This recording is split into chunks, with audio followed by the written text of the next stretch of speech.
some of them like coming by plane, but anyway, getting ready to welcome everybody. That's great. Yeah. Okay.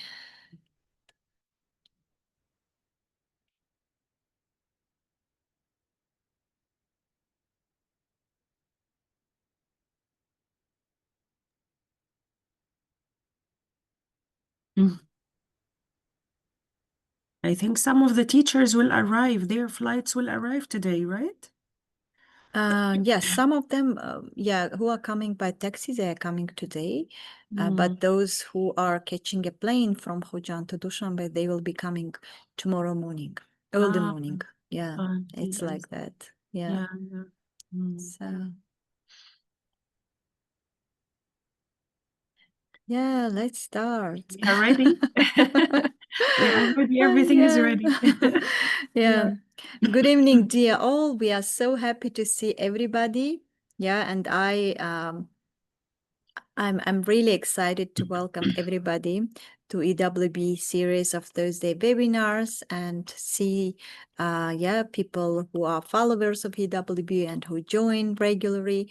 And also, yes, we can see that some people are also joining through Facebook, which is very great. And we are again just very happy to see all of you.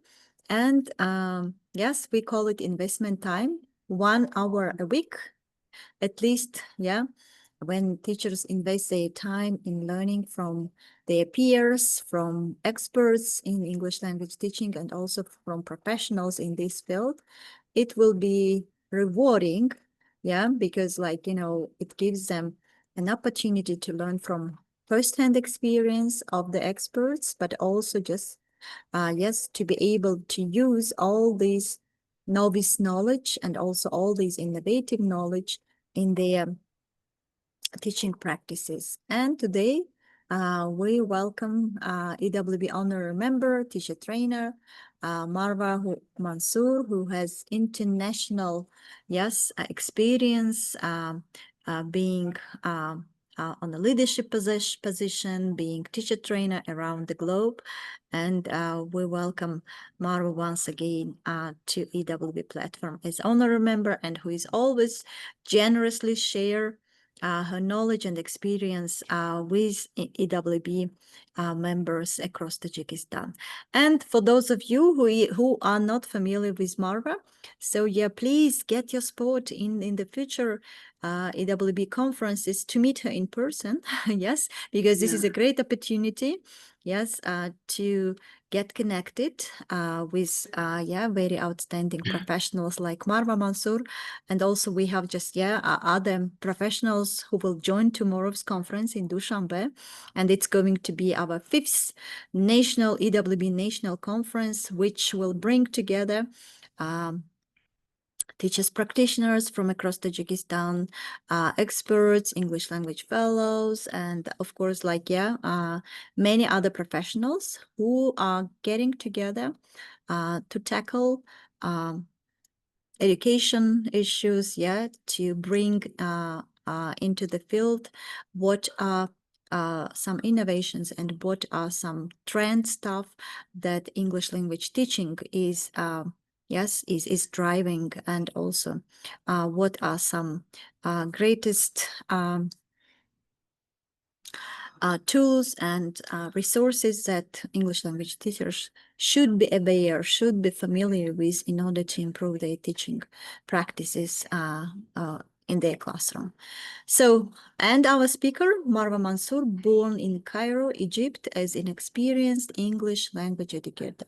After studying business at Ain Shams University, she shifted to education, pursuing training at Cambridge University and a master's in English education from Indonesia.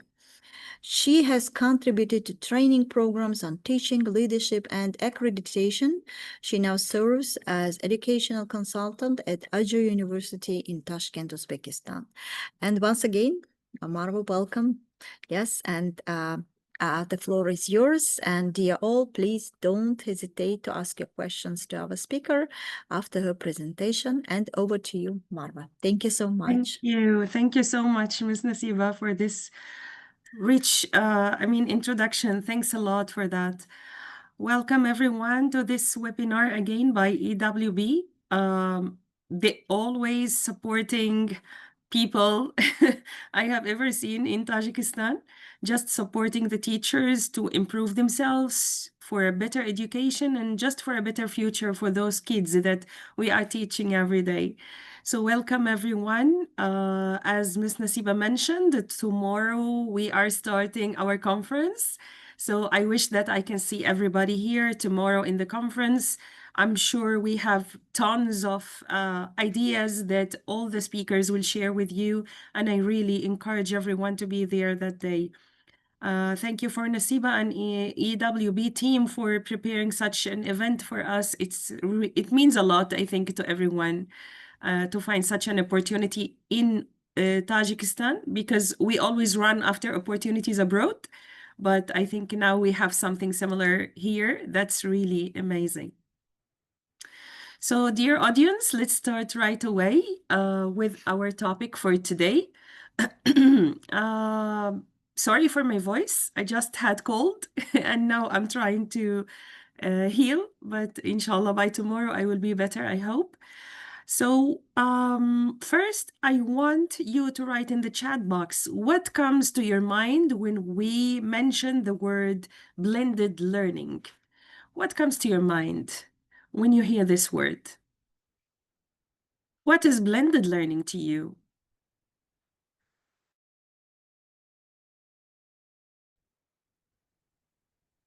Mixed modalities, yes. What else? Yes, I know it is after work. I know some people are still on the way coming to Dushanbe, but let's be active. What comes to your mind when we mention the word blended learning? Yes, online and in person. That's really correct. Actually, nowadays, if you look for any resource and you wanted to learn more about blended learning, the first resources you will find online or in trainings or whatever is how to integrate more technology and how to make your style of teaching inside the class blended with more technology, or part to be in person and the other part to be online. Like some teachers who are giving the homework by Google Classroom, for example, or to watch a video and do something after that, and so on. But as I know, and as I saw, a lot of teachers in Tajikistan, they don't have access to internet, or they don't have enough access to technology in their classes, especially in the rural areas schools. So what I prepared today for you is a blending learning model totally without technology. So you don't need a laptop, you don't need a smart board, you don't need an internet, you don't need anything. You just need some printables and your lesson will be blended learning. And let's start right away together. So first of all, I want to mention to you what are we going to go through today. First, I will give you a clear plan for no technology, multi-level classroom. Because as we know, we are always facing this problem that my class is multi-leveled. So how can I do some differentiation for them while my class is blended?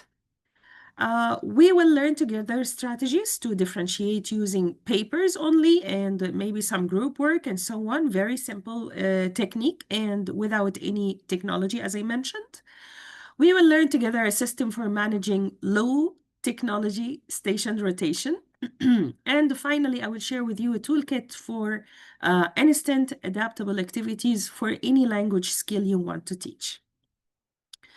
Let's agree together from the beginning that blended learning is a mindset. It's not something that you wanted to start today, and then after a while you stop it, and then you apply it again, and then you stop it. That would cause confusion to your students, even for yourself, by the way. So it is better if you wanted to go through blended learning, it's better that you go through that and every time you try something new. By time, your students will get used to your methodology.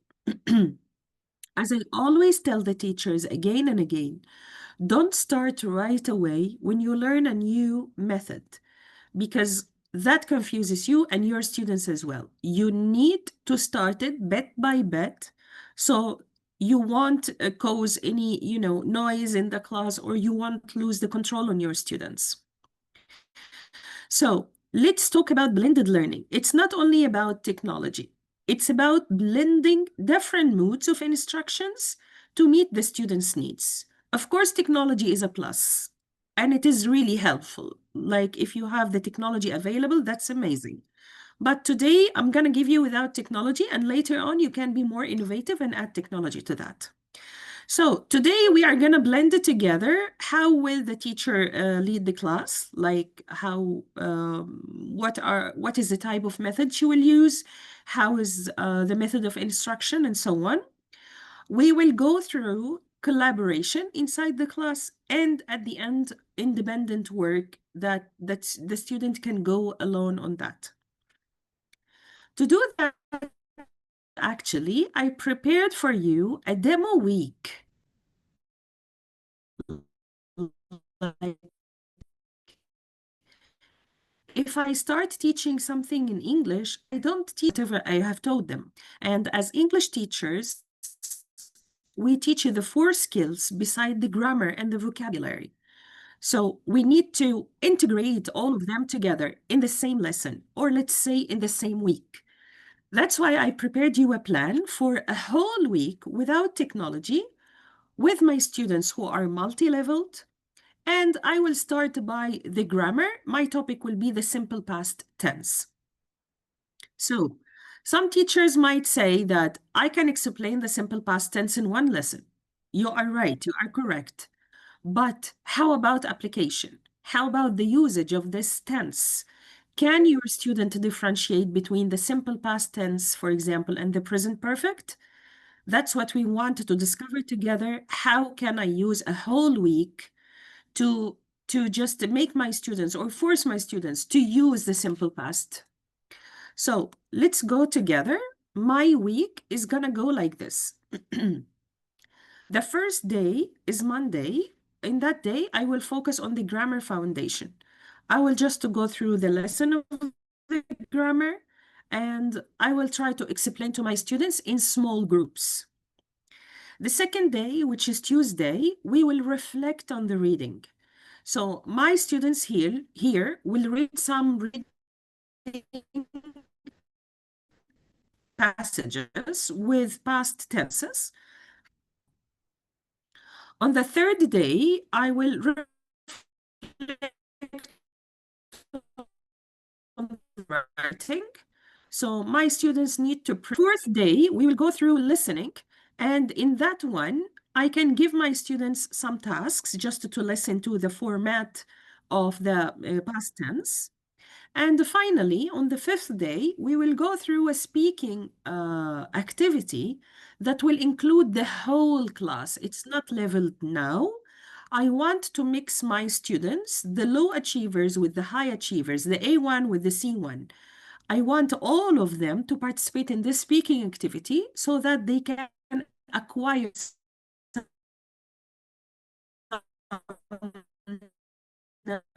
knowledge in language from me. I prepared step 1 in very details so that you can follow it. But for step 2, 3, 4, and 5, I will just go on a summary for them, and I will leave it for your imagination and to match your students' needs, of course. So let's start by day 1. What will happen in that day? First of all, I will divide my class into stations. I have discussed the stations with you before. If you remember, people who attended with me before, we discussed it in the micro-learning, if you remember. In the micro-learning technique, we divide the class into different stations. On each station, if you remember, we called that the nuggets style. We divide into stations, and on every station, there is a different activity that the student has to go through.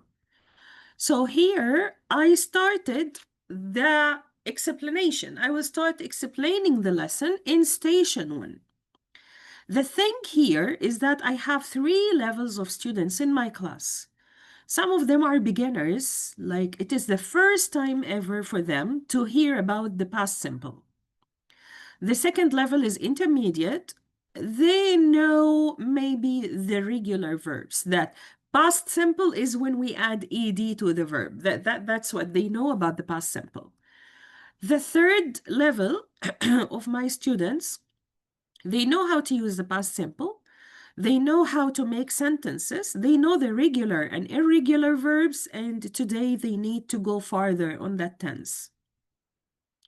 So what should I do now? I will focus with each group on a specific task that they need to go through it to learn by themselves. So back again to our point that we discussed together, agency. Agency means when the student is responsible for his own learning. Okay, but we are not used to that. I mean, as teachers, we are used to talk a lot, like I'm doing today. We just talk and the student is listening. I am the only source of information inside the class. But actually, it shouldn't be like that. Somehow, that student needs to learn self-learning, how to do his self-study. So that's what we do in this technique. So what happens is that I divided station 1, that's station 1. It has 3 types of activities, or let's say of instructions. The first one is that I have some verbs that they need to add ed to it and make simple sentence with it. Like, for example, yesterday I walked. Yesterday I cooked, for example. The second type of tasks on that table is just to use the irregular verbs instead of the regular ones. So yesterday I ate, yesterday I went, and so on. The third type of tasks is focusing on changing a sentence to the negative or even forming a question on an answer. So I have some answers and the student has to form the questions, or I have some positive or affirmative sentences and they need to change it into negative. Now I am sitting on station 1 and I have those 3 types of, let's say, tasks in front of me. I don't classify my students. I don't tell them, you are beginner, you are intermediate, you are advanced. I don't tell them, for example, Ali, Aisha, come take this task, you come take this task or whatever. I don't give them anything. They have to come, they look at the tasks, and they choose the one that they feel they can do. The kids classify themselves by themselves. They rank themselves by themselves. So according to their choices, you can figure out that, now I understand. Those 5 kids are beginners, those are intermediate, those are advanced. Some of the teachers tell me, students would like to pick the easiest thing for them. Everyone will choose the beginners. Believe me, no.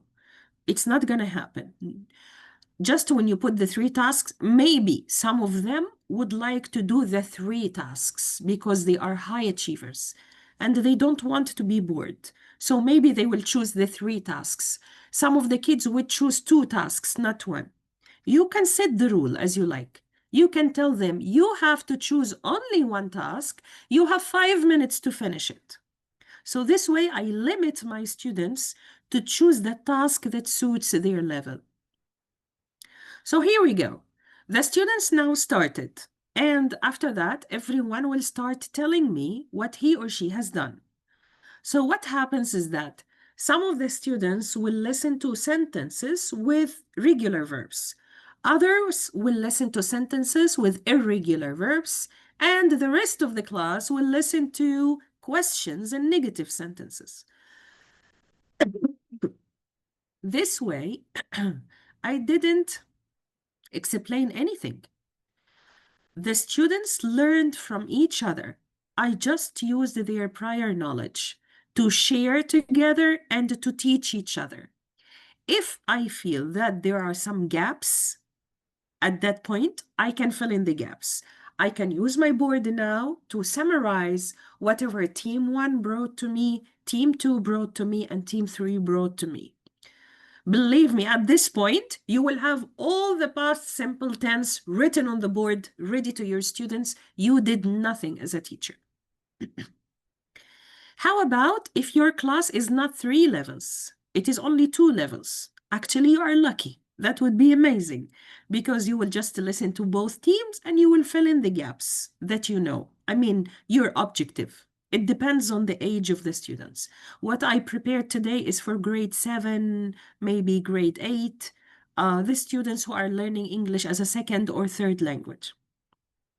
So this is step 1. This is station 1. Now we are done with that. So I will move with my students to station 2. In station 2, again, 3 tasks. So we have a story here or something to be written. And the first, I will give them pictures like you have in the slide in front of you.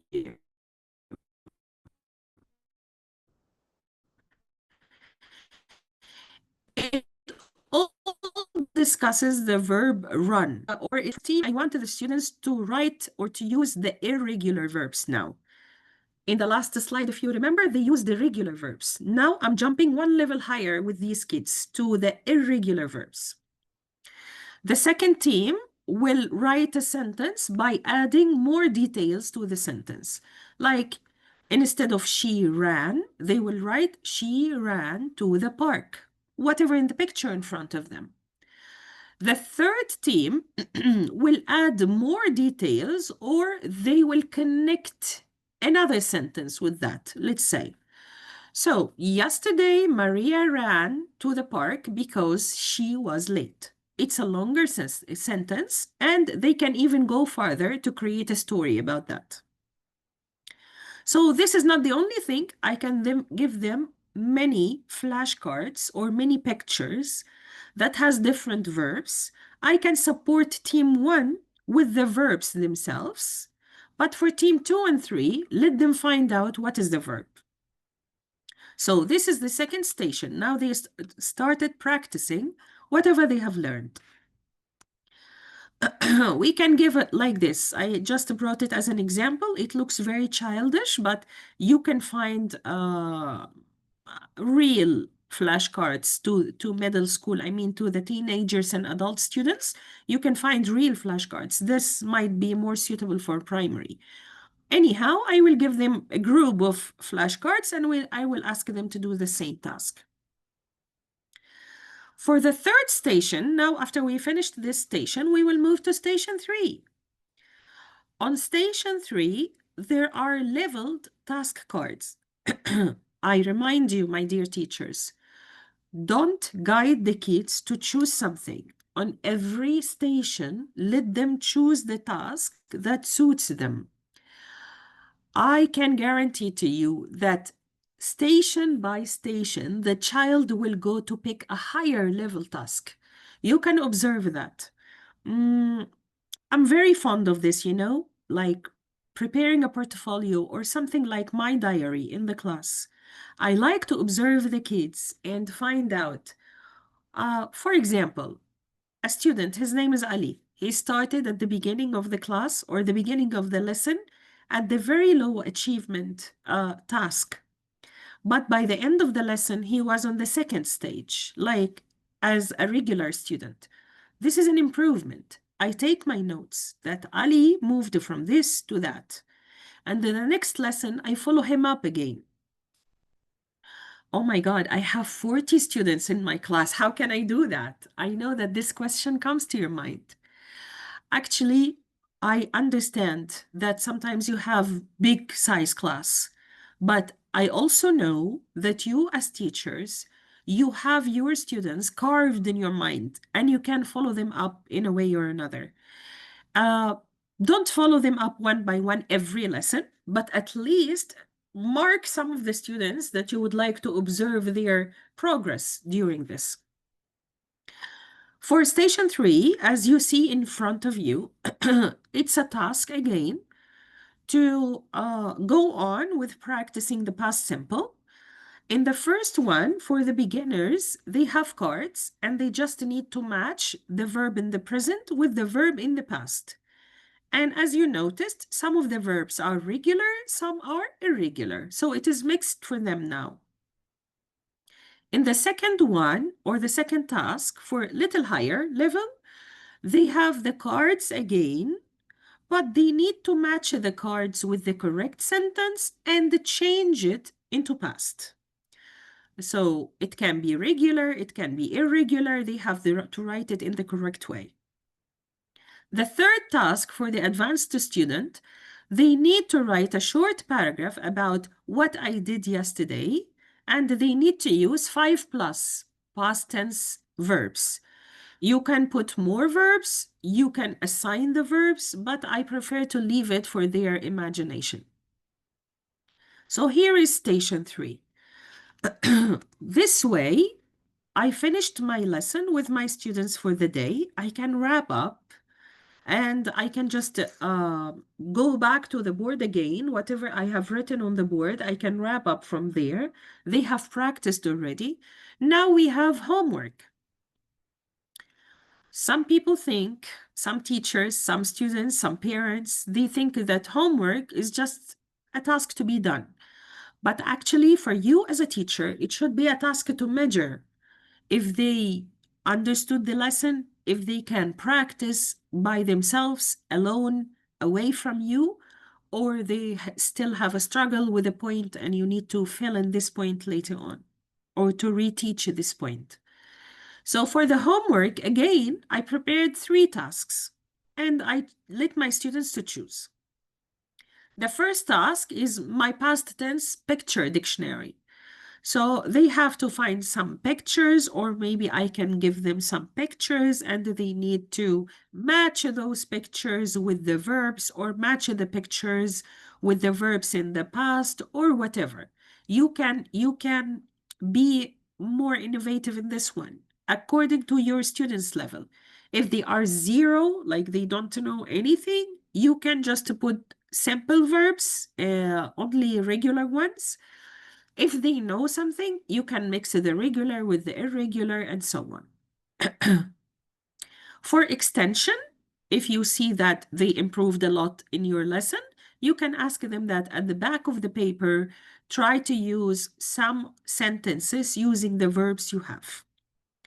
For the intermediate level, maybe we can have a diary that the student would write 5 sentences about what they did yesterday and make it last. Like maybe every day you can ask them, don't forget to write 5 sentences about what you have done yesterday in your diary or what you have done today at the school. Actually, the diary is a very successful technique for the student to practice writing, and they use the same tense that they have studied maybe with the verbs that they know. So encourage your students to write the diaries. Maybe later on you can tell them that you need to use more irregular verbs in your diary. As an extension, the student can circle or underline the verbs in his diary and to write R if it is regular and I if it is irregular. It's also a nice type of practice for them to figure out regular and irregular verbs. For the advanced level students, I wanted them to write a short paragraph, maybe 6 to 8 sentences, or even more if you prefer that, about a perfect day or a terrible day. They can imagine or they can write what happened in reality. So they will just write about that. Some of the students went farther, went more creative with this task when I have given it before. They started even drawing and they changed that paragraph into a storyboard, that they started drawing something. Some of them changed it into comics. So that's also possible. After they write, they can underline the verbs again, or they can challenge themselves to use a higher level word than this verb. For example, instead of walked, he can change it into hurried or strolled. like a higher level verb. Our students are crazy about IELTS and the TOEFL and so on. So maybe they can start practicing using higher level words instead of the simple ones, just to practice more getting ready to the IELTS. So here is the homework. This way I finished Monday. And now my students will move with me to day 2, tomorrow. Of course, after checking the homework and everything from yesterday and reflecting to that with them, it might take like, I don't know, 10 to 15 minutes because reflection is really important on their homework. Today's lesson is reading. So for today, I will again give my students 3 tasks. I can put them on the board. I used it to prepare a board, like a separate whiteboard in my class, and we called it the choice board. And my students got used to it. Every day, they know that there will be something to choose from the choice board. Every time I change the sequence of the tasks, I don't want anyone to figure out that I am a low achiever, he's a high achiever. It's really important for the well-being of the students. So in this day, I will just give them reading passages, simple, reading passages. For the first group or for the low achievers, I will give them a picture with the reading passage, and they have to read it. They have maybe to highlight some of the words. They have to try to change it or to understand the meaning from the context. We can practice on that for this group. For the second group, I will give them this reading passage. It's like a short paragraph without a picture or anything. They don't need it. And again, they need to read it. I can ask them to summarize this passage into sentences. Like, what is the sequence? What happened in this reading passage? Summarize it in short sentences using the past simple. For the third group, I give them a longer story, but this time there are some words missing in this story. Actually, all the missing words are verbs, as you see here. It's very small, but it's okay. I think you can see it. There is a group of verbs here, and they have to fill in the blanks to complete the story with the past form. And after that, they have to answer the questions at the end of the reading passage. So here we go. As a teacher, I can achieve differentiation in my class without dividing my students to anything. Finally, at the end of my lesson, when they finish this task, I can go on a reflection activity. Think, pair, share. I think we heard a lot about this technique. So the students can start discussing what they learned about the characters they have read about. For example, what was a surprise for them? What are the new verbs they learned today? And so on. So they can reflect to each other. On the third day, day 3, we will go on a writing task. Again, I'm still using the past simple. So now you can put yourself in the shoes of the student. He is totally directed to use the past simple for the whole week, but in different skills. So as a result, they will always and always connect that tense to whatever they have learned during the week, and it will be difficult for them to forget it. And this is also a micro-learning technique. We are going with a very simple chunk of the language and going through it again and again for the whole week in different skills. In day 3, we will practice writing. Again, 3 groups as we agreed together. The first group can complete the sentences and they can use these things to express whatever happened to them yesterday. A second group can write a letter to a friend about last weekend or yesterday, whatever happened. I can find such a sample and put it in front of them. We can highlight all the past simple verbs just to show them. And after that, I can ask them to start writing their letters. Actually, we went farther with this activity. I asked my students to send me emails But as we agreed, today's webinar is without technology, so I didn't say that. But if you have the ability to do that, it would be amazing. Give the students your email, let them write emails to you, maybe what happened yesterday, what happened last weekend, and so on. For the third group, I told them, I gave them picture prompts, only prompts, without any verbs, without any sentences. Nothing is written here. And I just asked them to create a short story using the picture prompts they have here, using the past simple.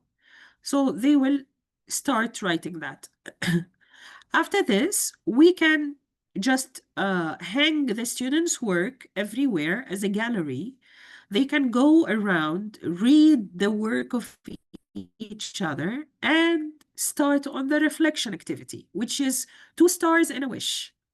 2 stars means two things I really liked and I acquired. Like I liked how Aisha wrote that letter, for example, or I liked the sequence of that story, and an area to improve themselves. So, for example, I know how to make short sentences, but in that letter of my friend, I saw that he can compose longer sentences. So I really wanted to improve myself to make those sentences. Believe me, guys, after that gallery walk, I saw the students pairing themselves, sitting together and teaching each other. How did you do that? Where did you find the idea of that story? Okay, what, for example, what inspired you in the pictures? Which verb did you use? They reflect on each other. But again, I'm telling you again and again, it's a culture that you need to build in your classes. It's not something that will happen at once. So don't go to the class tomorrow and try to apply that, then tell Miss Marwa is telling that, but it's not happening. Build the culture with your students that this is the way we learn English. By time, they will learn that the time they are spending with you inside the class is really precious. They will try to communicate together in English. They will try to learn from each other. You, as a teacher, you will have the time to observe your students. What is working with them? What doesn't work with them? What should I change here? You, as a teacher, will learn a lot with these techniques. The following day, day 4, we will go on a listening task. And in that listening task, all the class will play together or will go together on the tasks one by one. So I'm not going to divide them now. I will just ask everyone to go through the tasks that I will do. So at the beginning, I will start by Simon Says game. We know that game. So it will be suitable for those students who like to move a lot or who are beginners. They can understand whatever I say and they will act accordingly. Then after that, I will go on listening to a short record. It can be a story, it can be something else, but I prefer stories. And I can have some pictures to show when the story is on. Like when they are listening to the story, I will have some pictures on my desk and I will just raise up the photo whenever the event is coming so they can just connect what they see with whatever they are listening to. All of them are in the past simple. Finally, I will make my students listen to a conversation between two people or whatever, many people. They have done something and they are sharing their experience. And finally, we will start the discussion. What did these people do? So with this sequence, your students are getting ready to listen to more complicated audios. Finally, I will ask my students to prepare their listening journal or even in a paper, they can draw one thing they understood and one thing that they find it challenging. For example, some of the students can draw a CD, or they can draw people. It means the listening part or the conversation was not comfortable for him, but Simon says what was really good for him. For example, so they can reflect on any way on whatever they have listened to. And if you noticed in this task, it was a class work, not pairs, not groups. We have been through this as a class, all of us together. If we go now for day 5, which is the speaking task, again, this one is a class work, not only for levels. How are we gonna do that? We will use the past simple now to speak. They practiced a lot on using different verbs. Some of them are regular, some of them are irregular, and so on. So now within the speaking time, it is the time to ask them to practice talking together. I'm not going to divide them now. I will just give them an activity. Find someone who. So with this questionnaire, we have a lot of these questionnaires in our books, I mean the textbooks. But if you don't have, we can just prepare it. Find someone who knows how to swim, for example. Or find someone who went to Paris or whatever. You can keep the questions in the past simple. So the students will start talking together, sharing information together, listening to each other. Actually, I had a problem that some teachers I met, and we had that debate that they believe that in schools, the students should be divided into levels, especially in the English lesson. They should be divided into levels. But what happened is that I was going on a training in one of the schools for 2 months. And that school followed that technique. They divided the students into levels. Actually, they divided the students into 5 levels. Imagine, it's not only 1 level or 2 level or 3 levels. They divided the same class to 5 levels. So I started attending the lessons for 2 months. And when I attended the lessons, I noticed that the students in A1, A2 level, they can hardly move to B1 or even a higher level. Why is that? The teacher is giving them very simple vocabulary. She is talking with very short sentences. She is using language one a lot because they don't know English at all, or maybe they are like beginners. So as a result, the students are not improving. They are listening to their mother tongue every now and then. They are given short words to memorize. Even those vocabulary are translated, by the way. And they use very, very short sentences. So when I moved to the other classes, it is almost the same. Like the students inside the class are following that level. But in another school, or as I worked for whole my life, the students' levels inside the class is mixed. So what happens is that if I am a beginner student and I see someone who is advanced level, I can just like him, admire him, and would like to be like him. I can listen to his pronunciation. I can have the hope that someone from my country can speak that fluently. Why can't I? I will just follow him. Most of the time, these students are trying to acquire the language from their mates inside the class. That's why mixed class is really healthy one. It's more work on the teacher, of course, because you need to prepare such a week. But believe me, I prepared this presentation just before I meet you. Like, let's say it took me 2 hours to think about the ideas, to get the help of AI a little bit, and to remember my old experience. I have done that, I have did that. that worked and this didn't work, so I just made my presentation. It will be the same for you. If you sit down on the weekend and just work on your plan for the whole week, what will you do exactly? And you prepare all your worksheets or whatever the work you want to do and print it and get it ready, you are not going to be tired for the whole week. Because on those types of lessons, you facilitate the lesson. You just guide the students, you instruct them, but actually they do everything together. So try it, guys. It will work. It will really work with you. For that day, after my students talk together and they write all the data here, by the way, in one of the schools, I asked them not to stay in the class, but to go outside the class.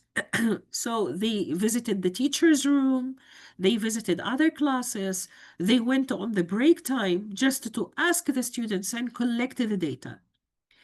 And believe it or not, it was a reflection or interdisciplinary approach with the math teacher, because the math teacher was teaching them how to use the data to draw bar graphs and pie graphs and so on. So I told her, my students collected the data already. This is real data that they collected themselves. You can use it in your math lesson. So it was really fun between both of us. So after they finish that, I can seat my students together in a circle and we can discuss together weekend plans. They can start talking, they can talk in the past, and if they have studied the future, they can talk about the future. At that moment, at the end of the week, it is the time for my students to differentiate the tenses and to understand when to use the past simple, when to use the present perfect, when to talk about the future, when to talk about maybe the present, and so on. So it is the time for them to practice speaking. So end of week projects, this is like homeworks for them. After Friday, I will just give them these projects. We have 4 projects here. The first project is about to prepare a podcast using the past simple. I will leave it to you to read it in details. The second one is to prepare a storyboard using the past simple again. The third project is to find someone who, it can be in the family now, or it can be with friends, or it can be on the social media, whatever they want. And the fourth project is the pantomime, like to prepare some, it was really interesting for the kids, that project. They prepared some cards, and with cards, and they invite 2 teams of the school, of the class, and they give one card to one of them, and that one starts to do some movements to show the other team, and the other team need to guess the verb or the exact sentence. So it was also fun with the students. Again, I will print those projects in different cards and I will put it on my table and I will ask my students, today is Friday, you need to take your project to work on for the weekend. Come and pick the project. If you have noticed, those projects are matching learning styles. Some students are visual, some of them are kinesthetic, and so on. Everyone will pick the project that will match him. Kids who are visual might choose the storyboard. Kids who like to move a lot, they might choose the interview, find someone who they can even record it, not to write something, but to record it. So they would love these activities. And that would give you the final vision. How did I do with my students to deliver that past simple? Can they really use it correctly or not? So if we go to the blended learning here, guys, these are all models of blended learning. If you notice here, the station rotation is the most successful one, the most common one. I know the study is quite old, but it's really happening. The station rotation is really successful technique. You just need to create your rules to follow up your students correctly, to create the correct tasks and activities for your students, and it will be really good for them. There are more models here for blended learning, but every one of them, I think it needs a session alone. So we can go through it later on. My last advice for you for today. First of all, choice is the key. Once you give the choice to your students, everything will go successful with you. They will feel that they are responsible for their own learning. The second step, the learning styles. Be aware of the learning styles. Prepare your activities accordingly. The third one, focus on the process, not the result. Like, for example, if I ask my students to prepare a poster, what I want from that is collaboration, communication, using verbs, using words, the process itself of preparing the poster, the way they generate ideas together, the brainstorming process. That's what I want, not the poster itself. So everything is appreciated by the students. The fourth step here, give clear instructions and clear rubric. Because I know students will run to you and ask you, who is the winner? Which poster is the best? So you need to clarify the criteria for them or the rubric and to give clear instructions so you won't be puzzled after that. The fifth step, celebration. We need to celebrate whatever the students produce. This is how you motivate them to learn English more and more. And number 6 is for you, consistency. Don't start today and stop tomorrow. Don't start this week and give it up because you can't see the result. If you want to see the result that I'm talking to you about, you have to start and continue doing that until you build the culture and your students get ready for it. And finally, review. Every time, observe and review. I did this in the correct way. That wasn't successful with me. I don't want it. My students are not ready for this yet. Let me just divide the stations into 2 only. Some teachers, by the way, they prepare 6 and 7 stations in their class. But you need your students to be ready for that. The students move by themselves and the teacher doesn't need to observe anything. Finally, I would like to share a video with you, but I wanted to excuse Miss Nasiba for that. It's a 3 minutes video. Is it okay for us? Do we have the time? Yes, we can go ahead. That's Okay, fine. so let me share that with you immediately. It's a nice video about blended learning. But this time, it's a final video to share with you blended learning with technology. And let's see the stations technique here. Yes, here we go.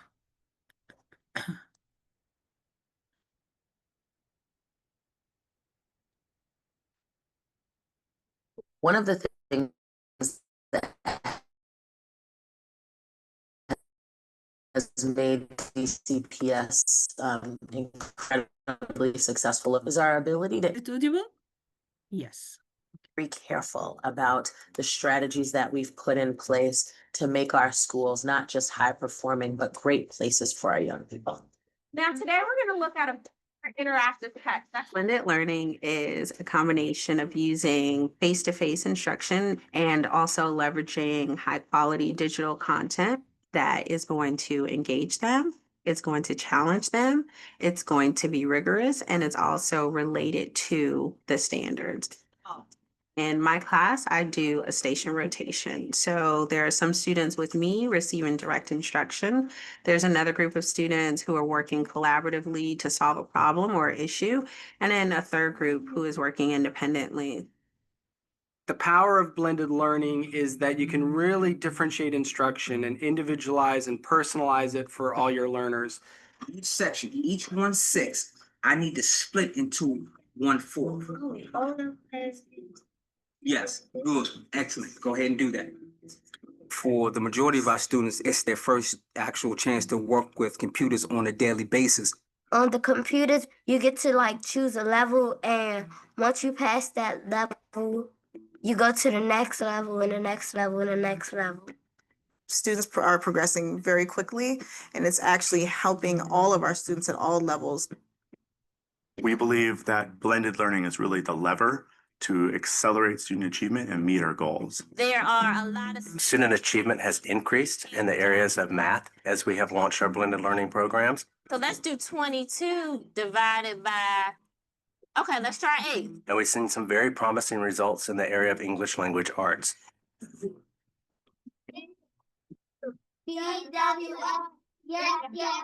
Everybody takes responsibility and is accountable for the success of the students here. So that's really the kind of teamwork that it takes.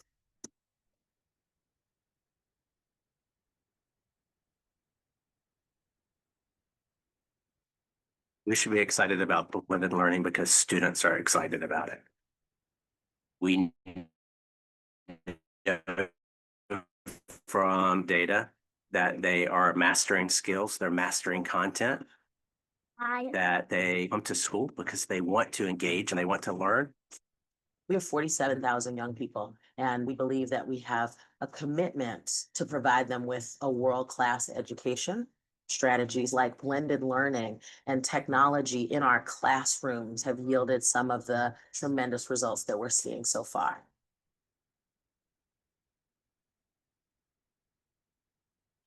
So you have seen now what can blended learning do. With technology or without technology, as you watched in the video, station rotation is really successful. One group is depending on the teacher, they need her help. Another team is collaborating together to solve the problem. And the third team is working independently. So the thing is that we believe that as a teacher, I need to touch every child, but actually it's not. You just need to instruct them and to guide their learning process and leave them to go alone. If they need their help, your help, you just go in and try to help. That's all from me today. And I'm now open for some questions from you. Yes, Miss Nasiba. Yeah, thank you so much. It was really great. Like, yeah, because you not only shared from your own experience, but you also just, yeah, brought some global perspectives and some, Yeah. and also some, some kind of innovations that already being in place in some other countries. Yeah, that's really great. Yeah. And a question like, if our audience, yeah, please, you can unmute yourself and ask your question. Yeah, thank you. We have so many great thank yous to you, Marwa. Yes, thank you You're for your welcome, great everyone. job. Yeah. Yeah. So my question would be about like, with embedding AI, yes, in education, and also just, kind of getting more focus on AI usage. Yeah. So how do you see the future of blending learning, like, perspectives and how it's going to change in the next, let's say, 5 or 10 years? Thank you. To be honest, I'm really with this step, like because it makes our job easier actually. Like 2 weeks ago or 2 weeks ago, yes, I received that request by my students in my school, grade 10 and 11. They said, why don't we receive our homework on Google Classroom or some sort of tool? Then I told them that you are always in the school and the teacher is giving you the handout and so on, but they were really interested in that. And surprisingly, the teachers themselves, they told me, Miss Marwa, actually giving the homework online is even more creative, because if we give it a paper-based, it's just, we are limited by giving worksheet or some task to be done or whatever. But if we use more technology, it will be better. I received that request by the parents that don't allow our kids to use technology at all. I agree. I understand their feelings that they don't want their kids to be busy with the phone or the laptop. But if we need to admit it, that technology is coming, and if we don't adapt to it, if we don't teach our kids how to use it in a positive way, they are going to lose the path. They will be only involved in games and social media.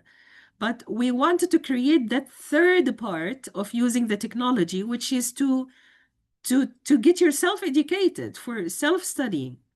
So I'm with this step actually, Miss Nasiba. We started that 2 weeks ago, that we are providing the homework by online, so that the students can go on more tasks like shooting videos and sharing them, or maybe going on a Kahoot task, or watching a video from the YouTube and just then reflecting to it somehow. It's more successful, I think. And for the teacher as well, it's more comfortable. Some of the teachers were really scared of using AI at the beginning of the year. They said that I'm not gonna accept their work if they plan or they do something by AI. But actually, on one of the training sessions, I just directed them, use AI, just fix it to suit your students, your students' level and profile and so on, and it's going fine now. So I'm totally with technology in education, but with a limit.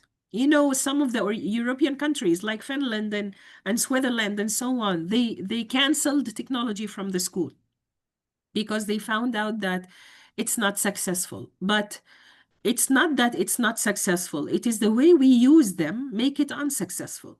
For example, if I allow my student to enter the school with his phone, I am encouraging him to do whatever he wants. But if I'm just giving him homework, this is really helpful. So I would say that I am with using the technology in education, but with limits, with rules, I mean. Yeah. Yeah, thank you so much. You're Yeah, we welcome. also have some questions from our audience. Mhm. So Mohira is asking, can I use blended learning when the duration of the English course is just a month on my, at her institute? When it is just a month? Yes. Yes, of course. Everything can happen with good planning. Once you start teaching without a plan, because I see some teachers, they teach just going with the pages of the textbook. If you go like that, of course, nothing would work. But with good planning, you can do that. And one more thing, you need to focus on the quality. Like if you are teaching a course for 1 month, it is really important that your students can use whatever you have taught them in this month, not the amount that you taught them. I will give you that example from my experience when I learned Turkish language. I joined the course, and for the first day, my teacher, he was Turkish. He was talking totally in Turkish. And I felt like, why doesn't he give some English words? But he insisted on speaking Turkish. And with the first week, he gave us 80 verbs to memorize. And he taught us 1/10, like the present simple. Only 1/10. With those 80 verbs, believe it or not, in 2 weeks, I could communicate with my neighbors and people in the street using those 80 verbs and 1/10.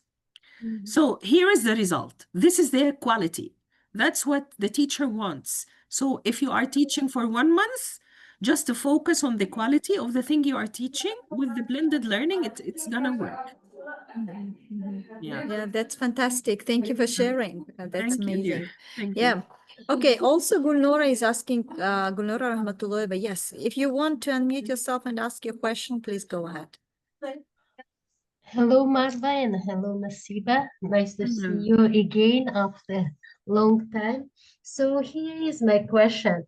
What are some challenges teachers and students might face with using blinded this one approach? I'm saying. Difficulties they might face? Yeah, challenges. I would tell you the biggest one is the noise for the teacher. Okay. Yeah, because it's gonna be a very active class. Students are gonna move around. Everyone is choosing a task. You yourself as a teacher, you need to control the kids. So that's what I'm telling you. You have to have strong classroom management techniques that you can control your students. And you have to clarify the rules for them. For example, there is a very nice tool. It's online for the noise control. I always turn it on, and it has some balls. When the student's noise is really high, the balls start to jump, and it's an indicator for them that they need to be quieter and so on. So I would say classroom management, noise control for you. For the students, some of the students might get lost. Which task should I choose? They can spend more time on reading the tasks just to decide which one to pick. At that point, they need your help. You need to interfere immediately because they might spend the 5 or 10 minutes given to the task just choosing. So you need to interfere immediately and try to help them pick the one that suits their level. So I think these are the biggest difficulties that you and your students might face. Yeah, thank you so much. Yeah, and Yeah. next question is coming from Mauluda. She's asking, what's the most popular platform for students in your country? Platform? What type of platform? I think she means like, blended model platforms, probably. The students, actually, some of the students with the teachers, they are using Telegram to share things, but Classroom, Google Classroom is popular, and I wouldn't say it is popular because, I'm in Uzbekistan, and online learning is not that much popular yet. But we are trying to, as we are an international school, like now I am managing an international school side by side with the work in the university. We are trying to improve using the technology and the platforms in the school, but it's not that much popular as you think. It's still starting. But I would say Google Classroom and Telegram. Yeah, thank you so much. And I guess the last question is coming from Muqaddam. She's asking, what are some effective ways to implement blended learning in secondary schools? Actually, in the secondary school, you mean? Whatever we have shared today, like the station rotation, this is a nice technique. You can try also the presentation style, like the students to present something. We have done that before also, and it was really successful. Like I assigned the lessons to the students a day before. So that might work well with high school students. You assign the lesson to them, they start working on it a day before, so the following day would be sort of engaging activities. That's it. So they did their self-study already a day before, and that day they can just practice and go on activities with you. One of the nice things also that we tried, and it was really helpful, kids preparing homeworks to each other. So me as a teacher, I don't find ideas for homework. I don't prepare homework. They just find the ideas themselves, and they assign each other those homeworks, and they do peer checking after that. That's also working with the students, especially high school. They like that. They like to be in control and authority, like giving homework to someone and checking it later on. Yeah, that's amazing. Thank you Yeah. so much. Thank Yeah, you, dear dear. Marwa, for delivering such an interesting webinar. And it's always such a pleasure to welcome you and to learn about again trendy topics, and also very insightful ideas that English language teachers can start using in their classroom. That's really great. Yeah, and using this moment, I would like once again to convey our gratitude both to our speaker today and to all our viewers who joined us through Zoom platform and also Facebook, and all those who didn't have chance to watch this webinar, it will be on our Facebook, so you can watch it later and gain useful and insightful suggestions from our speakers, so you can start using them right away in your classroom. Thank you so much, dear all. It was such a productive evening, and look forward to seeing you again at the EWB National Conference, which will start tomorrow, and it's going to be a 2-day intensive and dynamic event where the teachers will get together professionals, experts from the field will get together to discuss the transformative way of bringing education to real life, challenges, and also how to use AI tools in the classroom. Thank you so much. Have a great you. evening, dear all. Thank you, And everyone. Have an amazing night. Thank you. you too. See you tomorrow. Bye-bye. Thank See you. you. Bye-bye. Bye-bye.